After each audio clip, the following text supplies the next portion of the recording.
Hello guys, good evening. আজকে তোমাদের সামনে আমি এসেছি, আমার পরিচয়টাকে দিই। আমার নাম জয়ন্ত কুমার নাথ। আমি তোমাদের কেমিস্ট্রি পড়াবো। আমরা শুরু করে দিই।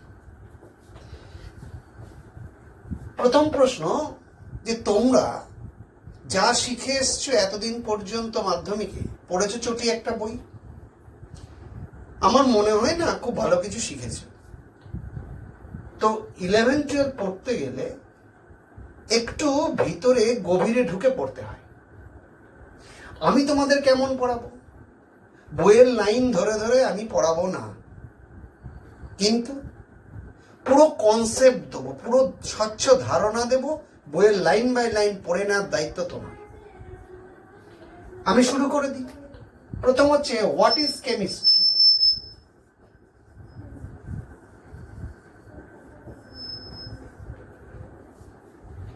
আমরা বলি কেমিস্ট্রি হচ্ছে the mystery behind old bond breaking and new bond making. বাংলায় কি? পুরনো বন্ধন ভাঙবে এবং নতুন বন্ধন তৈরি হবে।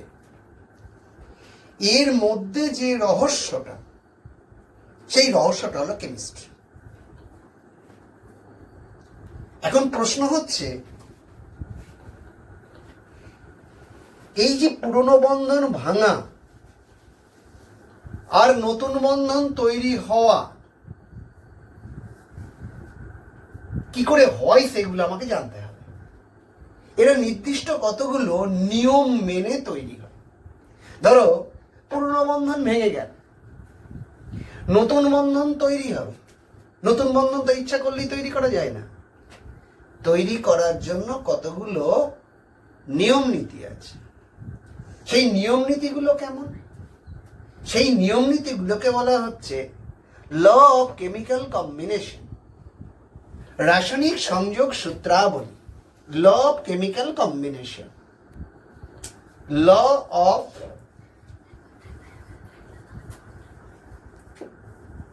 কম্বিনেশন বা রাসায়নিক সংযোগ সূত্রাবলী।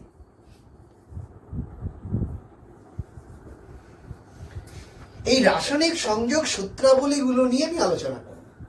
ওই যে বললাম, পুরনো বন্ধন ভাঙবে, নতুন বন্ধন তৈরি হবে। সেই নতুন বন্ধন তৈরি হওয়ার জন্য কতগুলো নির্দিষ্ট নিয়ম কানুন থাকে। সেই নিয়ম কানুনগুলো নিয়ে আমি আলোচনা করব।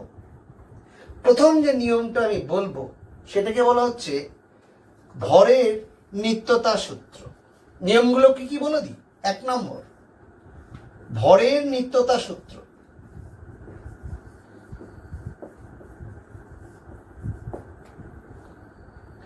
2 নম্বর,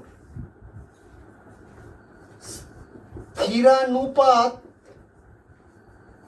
সূত্র। 3 নম্বর,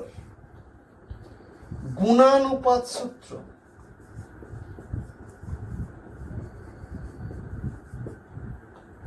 4 নম্বর, মিথনুপাত সূত্র।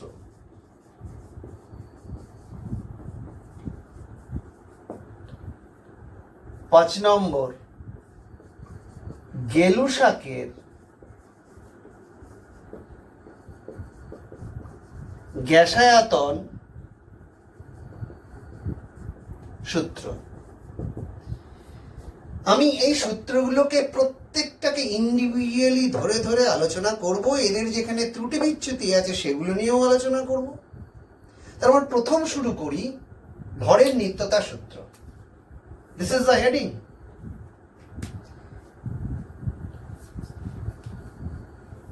দেখো, তোমরা এইটা সম্পর্কে খানিকটা আগে জেনে এসছো। এটার আবিষ্কর্তা ছিলেন ল্যাভয়েশিয়ার।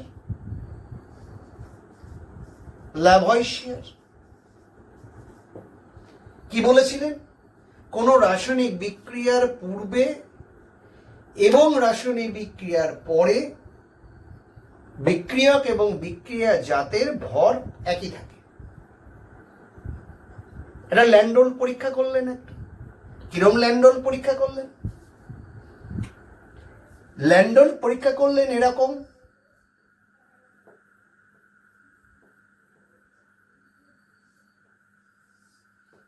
এইচ আকৃতি নল KCl এর জলীয় দ্রবণ নিলেন,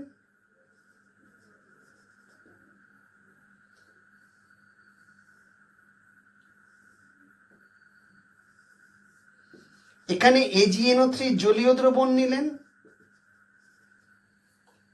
যখন বিক্রিয়াটা ঘটেনি তখন মোট ওজন করলেন। তারপরে করলেন কি, এইটাকে একটু কাত করে দিলেন। কাত করে দেওয়ার পর এইটা এর মধ্যে এলো, দিয়ে বিক্রিয়া করে তৈরি করলো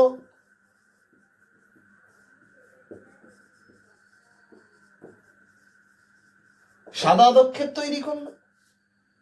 যখনই সাদা আদক্ষেপটা তৈরি করলো তাহলে তুমি বুঝে গেলে একটা রাসায়নিক বিক্রিয়া ঘটলো। এখন বিক্রিয়া করার আগে এটাকে ওজন করেছিলে, বিক্রিয়া করার পর যখন দেখলে এইরকম পরিবর্তন ঘটে গিয়েছে তখন তুমি কি করলে? আবার ওজন করলে। ওজনটায় কি দেখলে? দুজনের সমান। সঙ্গে সঙ্গে এটা পরীক্ষা করেছিলেন ল্যান্ডল, সঙ্গে সঙ্গে ল্যাভয়েশিয়ার খুব বলে দিলেন যে হ্যাঁ ঠিকই আছে, বিক্রিয়া আগে এবং পরে মোট ভর একই আছে। প্রশ্নটা উঠলো অন্য একটা জায়গা থেকে। বলছে আমরা জানি রাসায়নিক বিক্রিয়ায় হয় তাপের উৎপন্ন হয়, না হলে তাপের শোষণ হয়। প্রশ্ন হচ্ছে তাপ উৎপাদী বিক্রিয়াগুলোর ক্ষেত্রে তাপটা এলো কোথা থেকে? তাপ উৎপাদী বিক্রিয়ার ক্ষেত্রে তাপ এলো কোথা থেকে? তো ধরো এটা হচ্ছে রিঅ্যাক্টেন্ট, এটা হলো প্রোডাক্ট। তাহলে ভরের নিত্যতা সূত্র অনুযায়ী নিশ্চিতভাবেই M reactant equal to M product হওয়া উচিত। যদি তাই হয়ে থাকে তাহলে তোমার সমস্যা মিটেই গেল। কিন্তু আমার প্রশ্ন তাপটা এলো কোথা থেকে? প্লাস ধরো হিট, এটা কোত্থেকে এলো? আমরা আইনস্টাইনের বিখ্যাত সমীকরণ পেয়েছি, ই সমান কি এমসি স্কোয়ার। মানে এই যে ভর, এই ভরটা শক্তিতে রূপান্তরিত হয়, আর সমস্ত শক্তির অবশেষ পরিণতি তাপ শক্তি। তাহলে এই এমটার মানটা যদি না থাকে, জিরো হয়, তাহলে এই শক্তি মানে এখান থেকে উৎপন্ন ফাইনালি তাপ শক্তির মান শূন্য। তাহলে এখানে তো হিটটা তো শূন্য নয়, তাপটা শূন্য নয়, তাপ পাচ্ছি। তাহলে নিশ্চিতভাবেই আমি বলতে পারি অবশ্যই M R obviously greater than MP. মানে রিঅ্যাক্টেন্টের ভর অবশ্যই প্রোডাক্টের ভরের চেয়ে বেশি। তার কারণ হচ্ছে M R minus MP obviously positive value. এখন তুমি বলবে স্যার কতটা বেশি? একদম যতটা কমই হোক না কেন, তুমি খেয়াল করে দেখো এখানে সি আলোর গতিবেগ 3 × 10⁻10 সেন্টিমিটার পার সেকেন্ড। তার মানে তার আবার স্কোয়ার, তার বর্গ। তার মানে বুঝতে পারছ যে ভর যতটুকুই হারাক না কেন বিক্রিয়ক, আমি অনেকটা পরিমাণ শক্তি এখান থেকে পেতে পারি। যার জন্যে আমরা বলবো তাপ উৎপাদী বিক্রিয়ার ক্ষেত্রে অবশ্যই বিক্রিয়কের ভর নিশ্চয়ই বিক্রিয়া জাতের ভরের চেয়ে বেশি। তারপরে প্রশ্ন, তাপশোষী বিক্রিয়ার ক্ষেত্রে স্যার কি হয়? আমি ভেবে বলো কি হবে? তাহলে তাপশোষী বিক্রিয়ার ক্ষেত্রে এটা যদি মাইনাস হিট হয়, তার মানে এই হিটটা কোথা থেকে নিয়েছে? পরিবেশ থেকে নিয়েছে। তাহলে পরিবেশ থেকে যে তাপটা নিল সেইটা যদি আমার ই হয়, এইটা যদি গৃহীত তাপ হয় সমান এমসি স্কোয়ার, এটা তো কনস্ট্যান্ট। তাহলে এই যে এম মানে এই গৃহীত তাপটা কিসে পরিণত হলো? এম এ পরিণত হলো। এম মানে কি? ভরে। তাহলে ভরটা কোথায় গেল? সেই ভরটা প্রোডাক্টের সঙ্গে যুক্ত হয়ে গেল। তার মানে আমি একটা জিনিস পরিষ্কার বলতে পারছি যে বিক্রিয়া তাপ শোষী বিক্রিয়ার ক্ষেত্রে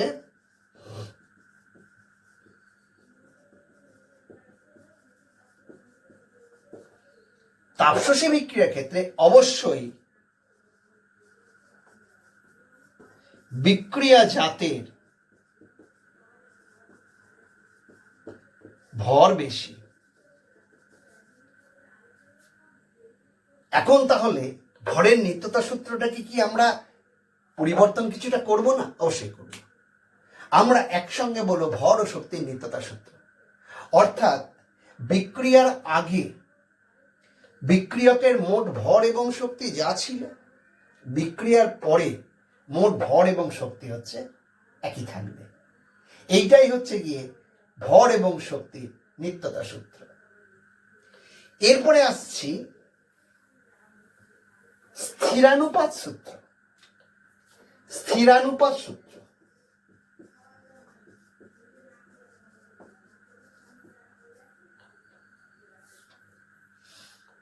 প্রাউস্ট আবিষ্কার করেছে।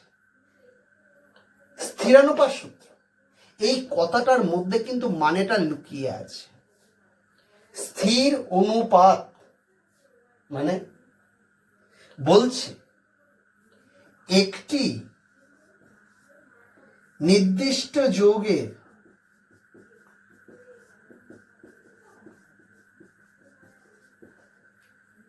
উপাদান মৌলগুলি নির্দিষ্ট।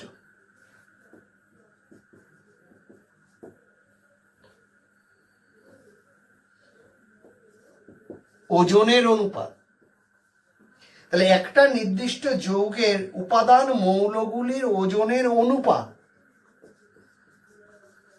নির্দিষ্ট। একটা উদাহরণ দেওয়া হোক, কিরকম? ধরো জল। তুমি যদি মনে করো মেমারির জল নিয়েছো 18 গ্রাম, তাহলে মেমারির 18 গ্রাম জল নিয়ে তাকে যদি তুমি বিশ্লেষণ করো, অবশ্যই হাইড্রোজেন পাবে কত? হাইড্রোজেন পাবে 2 গ্রাম, অক্সিজেন পাবে 16 গ্রাম। তোমার যদি মনে হয় কানাডার জল নেবে 800 গ্রাম, সেখানেও হাইড্রোজেন পাবে 2 গ্রাম, অক্সিজেন পাবে 16 গ্রাম। তার মানে জল যৌগটা নির্দিষ্ট, সুতরাং তার উপাদান মৌল হাইড্রোজেন এবং অক্সিজেন তাদের ওজনের অনুপাত কত?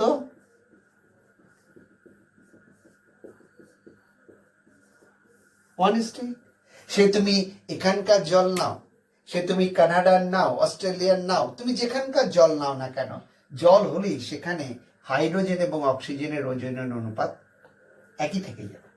সিমিলার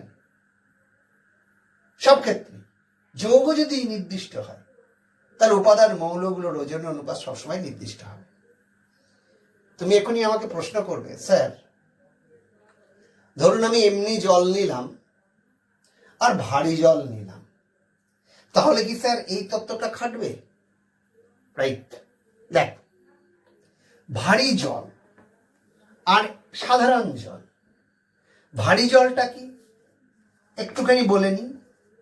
ভারী জল হচ্ছে D2O, আর সাধারণ জল কি? H2O।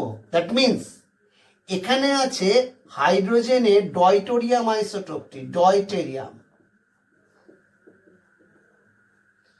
হাইড্রোজেনের ডয়টেরিয়াম আইসোটোপটি রয়েছে। এটাও জল, এটাও জল। এখানে হাইড্রোজেন H11 প্রোট্রিয়াম আইসোটোপটি রয়েছে। এখন ঘটনা হচ্ছে এর চরিত্র আলাদা। এই জল আমরা সব কাজে ব্যবহার করতে পারি, কিন্তু ভারী জল এরা হচ্ছে তীব্র জলাকর্ষী পদার্থ। তুমি স্নান করতে পারবে না, তুমি একে খেতে পারবে না। তার কারণ হচ্ছে গিয়ে যখনই খেতে যাবে কোষ থেকে জল টেনে নেবে, স্নান করতে গেলেও তোমার মাথায় যেখানে পড়বে সেখানটা থেকে জল টেনে নিয়ে ফোসকা তৈরি করে দেবে। তো এদের মধ্যে চরিত্রে পার্থক্য রয়েছে। তুমি যদি আমাকে বলো তাহলে স্যার কোথায়, এখানে তো স্থিরানুপাত সূত্র মেনটেন হচ্ছে না, আমি না বাবা এটা হবে না, কারণ আইসোটোপ দুটো আলাদা। সুতরাং যৌগ তৈরির সময় তোমাকে এই সূত্রটাকে মেনটেন করতে গেলে প্রথমেই খেয়াল রাখতে হবে আইসোটোপগুলো যেন পাল্টে দেওয়া না হয়। অর্থাৎ যৌগটা নির্দিষ্ট, এটাও জল, কিন্তু তার সামনে একটা কথা লেখা আছে ভারী জল, হেভি ওয়াটার। সুতরাং হেভি ওয়াটার আর ওয়াটার এই দুটোর মধ্যে কিন্তু যৌগটা সেম নয়, যার জন্যই কিন্তু তুমি এইটা মাথার মধ্যেও আনবে না। Right, next. তারপরে তোমার মাথায় প্রশ্ন আসবে, স্যার আমি যদি এই কথাটাকে একটু উল্টো করে বলি, কিরকম না, যদি উপাদান, মৌল এবং তাদের ওজনের অনুপাত নির্দিষ্ট হয়, তাহলে তারা নিশ্চয় একই যৌগকে নির্দেশ করবে। এটা তো হওয়া উচিত। তার মানে স্থিরানুপাত সূত্রের বিপরীত বিবৃতি, এটা মানেই হলো স্থিরানুপাত সূত্রের বিপরীত বিবৃতি।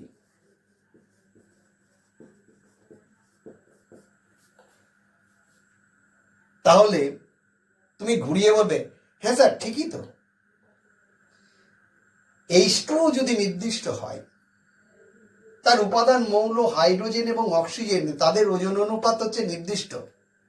অর্থাৎ হাইড্রোজেন অক্সিজেন নির্দিষ্ট, তাদের ওজন অনুপাত নির্দিষ্ট 1:8। সবসময় শুধু জলকেই তো দেখাবে, রাইট? তার মানে তুমি কি বলতে চাইছো যে স্থিরানুপাত সূত্রে বিপরীত বিবৃতিটা সর্বদা সত্য হয়, সবসময় হবে? উত্তরটা হচ্ছে না। কেন নয়? তাহলে নিশ্চিত কিছু একটা ঘটনা ঘটেছে। দেখো আমি একটা এক্সাম্পল দিই। ধরো অ্যামোনিয়াম সায়ানাইড NH4CNO, যেটা প্রথম এখান থেকে ভোলার ইউরিয়া তৈরি করেছিল, এখানে হিট দিয়ে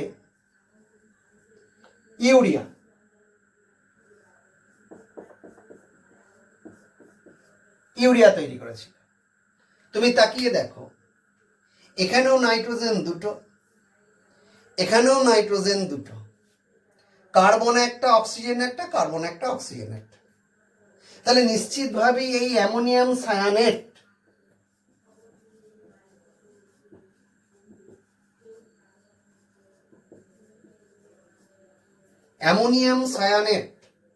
এটা তো আলাদা যৌগ, ইনঅর্গানিক। ইউরিয়া এটা কি অর্গানিক যৌগ? তো দুই ক্ষেত্রেই দেখো উপাদান মৌল এবং তাদের ওজন অনুপাত সেম রয়েছে, একই রয়েছে। তাহলে কি একই যৌগকে নির্দেশ করছে? না তো। সুতরাং এইখানে যে কথাটা ছিল যে স্থিরানুপাত সূত্রে বিপরীত বিবৃতি, সেই বিপরীত বিবৃতিটা কি মেনটেন হলো? হলো না। তার মানে আমরা এখানে বলতে পারি স্থিরানুপাত সূত্রের বিপরীত বিবৃতি সর্বদা সত্য নহে, সবসময় সত্য হয় না। তাহলে উদাহরণ দিয়ে ব্যাখ্যা করলাম।